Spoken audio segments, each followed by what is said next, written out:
ले ये ससुर के मिस्त्री का डेली आगे लगल था घर में कालो ना ना ना कनी पतो ऐसे के टीक होक दे तो टीक होक दे कि हाली बेगन उखड़ जाई। ऐसा लोग के लगा था कि मिस्त्री के घर में आग लगल आए तो उनका दिया पुता जी हो मिस्त्री बतावा एगो से मशीन से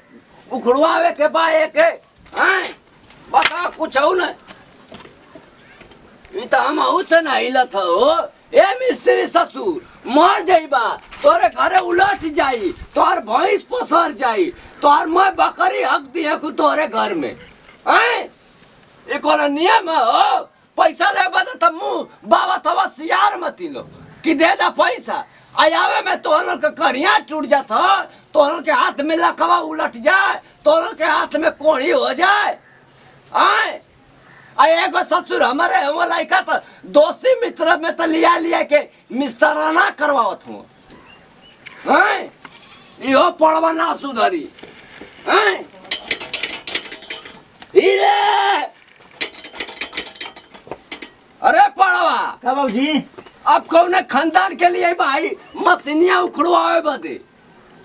आए तो का चिल्ला हो अब कौन आजी बाबा के लिए भाई मन तो चिल्ला से उखड़ जाई यही से ससुर हम पूजा उजा करवानी टीका देवानी पतो ऐसा कि हाली बेगन उखड़ जाए भगवान खुश हो जाए तो हाली बेगन उखड़ जाए आई ससुरा कहीं का मिस्त्री उलाट दे हना कुल की का होइल अरे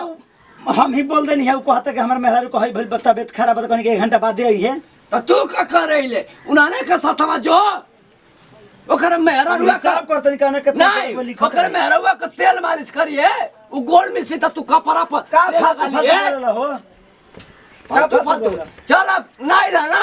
तो घर तू ही कोड़ हम तो एगो तो उजार घर वो यहाँ से तो कर यहाँ से 1 घंटे बाद रुको ना 1 घंटा बाद चल कोड़ घर कोड़ तू ही चल उछल उजार उजार घर उजार एगो कहाँ गईले रे पतोहिया का चिल्लातनी हम हेनी काम करतनी अरे सड़ीनिया रे खाए के खाली तोरा तो खटिया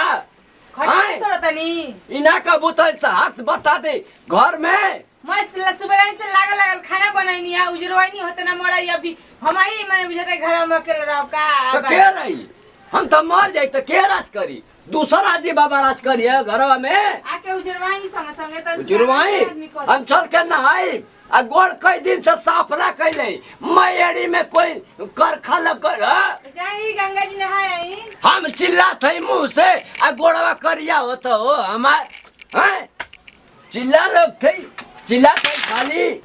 जे करत हो न समझत है कि घर का कमजोरी का होला हैं फटका मत हो ए महाराज हैं फटका नहीं सजरावतन का वहाँ के कहाँ गई है हड्डी लग जाए घा बुझाता कि एकदम मने हड्डी गुड्डी रगड़ के देखा दे साल भर जिया में तले हट हटा दे साइड कर लेनी से जवानी में थिए ना भई रगड़ ना गले चनी है ए सब बूढ़ी समय रगड़ के चिकन आवे का चले ना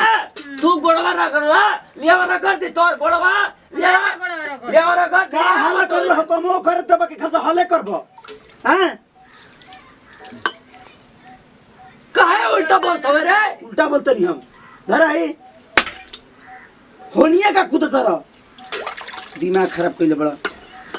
सुबह से कहने पटरा तर उठा के साइड में करे त कोनो जगह मोय जना के जंगल में घून लागल बाटे घून लागल तो आके तोरी हाथ में घून लग जाए हम सवेरा से मारत है मामूली मारत नहीं देखत नहीं किनु हम कहां गया जी करत हो गोड़ एकदम का रे हाय लइका का कुर्ता ये कैसे छोड़ दे बड़े हैं ए बाबूजी ई करे अरे हम तो बुआ कुर्ता उतर रही है हो गाना दे तो बेलौजिया में बढ़िया से साबुन लगा के धो दे आना चाहिए लड़के बात पे ए मौका बा ज्यादा धो दे अरे हटाओ तोरा बुझे के कमर कइले बड़े और इस साड़ी साड़ी उतार रे ते का कहे जे कर तोर कहू दूर बजाय करे गाछ तानी के साड़ी साया कचरा तो झगड़ा नहीं पसार तो झगड़ा भइल बा के घर में घुस जत रो बाबूजी जाने चिल्ला के पूरा गांव बुटरवा दिया हाय पसार के ओकरा गति करो उठे दे साया साड़ी कचा हम हाथ गोड़ ना धोई चला यही में खटबा मत हैं आई आई आई आई चुप हो हैं फोड़ दी फोड़ दी हैं मन नहीं खेलागत नु का मैं मार कर मेरे आई आई हमारे गावना में मिल ला आई कर गैस हाली हाली चला था हमारे घर तो लो हमारे गावना कच्ची नाटी ना रखला कुल हमार बुढ़िया इतना बढ़िया से परचाय बनावे की नहीं खुश हटाओ से अरे बाबूजी हटे है खड़ा कर दो आई माने काज काम आई हमारे आई तिलक में मिला लाला अरे ओका सार रोका बड़ा बना देना हटाओ अरे हटाओ से खड़ा कर धर देनिया अरे बाबूजी रो करे दे हम की करो भी बताई ना करते नहीं कल हां तुम्हारी ठीक है ना हम हो जाते सुबह से खाना ठीक का कर हो दे और हटा हमारे तो कुल जान फटल है ना हटा हम जाता नहीं को करो ना आराम से ना करिए ना ये तो करे ना रुके छी हमरा के जाले बेटी हट महारानी का गोड़वा बेवकूफ जाई अरे गिरा नहीं गोड़वा में मेहदिया लगा कुल छिला जाई घर के पार कर धोनी है पार कर दे अरे नहीं दूर हेनिया से जो हेनिया से धोई के जो आई माई हिला दलस ना देनी गिरा वाला बेटे बचिए के करम जा ए भगवान गिर जाए है मैं तो पा जाती खा बदले हट है ना हट उसको हटा चल आई तो उठाओ आई कुल बहुत मेहर मौका उठाया तोरे से काम किया करो तो न मुआ देनी तो हमारा चिरकुट बाबा ना चल उठाओ ले उठाओ तो ले ना तो ले पकड़ आई रुक जो हाँ फिर तो चल ले रुक रहा हां ठीक बताओ हाँ चले दा ठीक है हम हाफ जतन ले जाए मैं ऐसे जे धतनी तू जे साफत रहो तो हम हाफ जतनी हां अपन नहीं हमरो को बुझे चाहिए ठीक बनू हे जस देता तो हाफ गिलन हम होता दूर लेके जतना हाफ हम तू बता बाबूजी ओ महारानी कि घरवा में उलट कैलू पसर कैलू हां कि फुलके खाता हूं हम मुसरी आई बता अरे क्या कहनिया जी हां होने बाबूजी ने साइड में तो मैं पटना दुआरी में कर देनी यार अरे रुक चुप रह कतला मुसरी कतला मुसरी हो साहब हैं तो पहला ससुर बाला ने माती हैं पूरा कोले खाते लंज के बढ़ाया खाते आई लो लखजा प्लान हैं ये में ना बाबूजी निकली है हेनी बाबूजी निकले आई है नहीं हेनी आई हट कॉलर ने के पटरा साइड में का के दीवार ढाई दी जा हां कल से मिस्त्री है ऐसा काम लगी ते जब बाप बेटा मिलकर लड़ाई न धल में डरमा लाई फूल माला पहना था ना हां ला पहना ली पहिन ली ये करे वही ली ये नौटंकी रही है कुछ वही थोड़ी ना काम फूल माला पहना के गइलू ही आय फूल माला पहना कैलू आय बतावा ए फूल आय हो मुआ दा लगो मुआ दा आय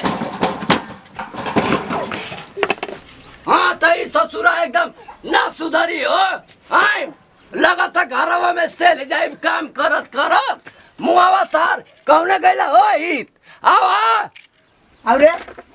आओ केना गली राई हमरा का बोलाओ तन आओ न तो यहां त लगे फिर ओइठे आओ सुन हई पटरा नु निकाल के हम सरिया दे हम सरिया नहीं अब हम ना सरिया हां दिमाग मत खराब धरावे के हम कह देते नहीं धरावे कएगो आई दुआरिये में बाप बेटा मिल के औती कइला हन मार काम करता भइल रहन पकड़िए रुक पहले कुछ साइड कर दे रुक उनका लेना सरिया कहे के रहला देखत नहीं कितना हटल तरन पकड़ी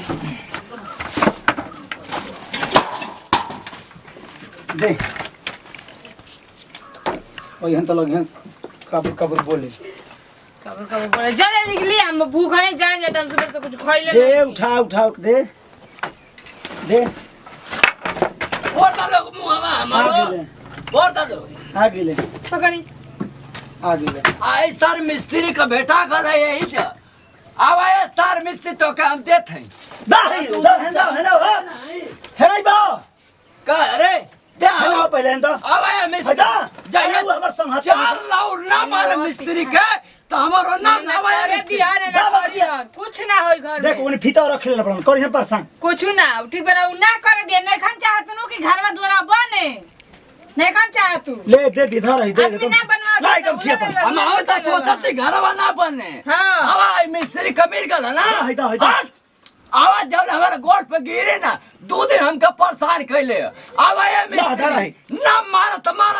मछरी मतीन चोइटा छोड़ा देने हम जो आदम तब करना हटे लगा रहता करुआसन चल धराओ एकदम से चिल्लाए दो हिंगा को ना कर यहाँ से तो बुझा दियो उरी यही से ना आवा सना के घरे कौन काम करे पकड़ी दे रह दिना चली ना भूख ले चलो ऊपर हो चलो ऊपर हो चल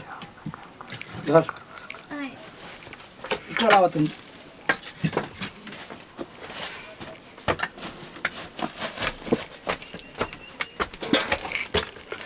अब कर जल्दी कर एक ठौरी कहा गईले तो कहते के रहे तू ऊपर सकल जाई ओ बे बहने से कर कहा गईले रे बाबूजी हाथ गेल कौना कोहबर में उलट गईली कर अगर शाम तक ले हाँ। अगर ना है कुल डाल घर हाँ। कच्चा घर हट हट ढाई दी हट ढाई दी तो शाम तक ले तोहन के ढाई दे हट ना हट मैं ढाई दी हट ढाई दे तेरा काम करते अब कर अकेले प्रणाम करतन भे गोर छुको गोलत हमरो लगा छोटका लड़का छोटका बेखे जाय टू भे खास खबर हमारे संजू फिल्म के सब्सक्राइब करी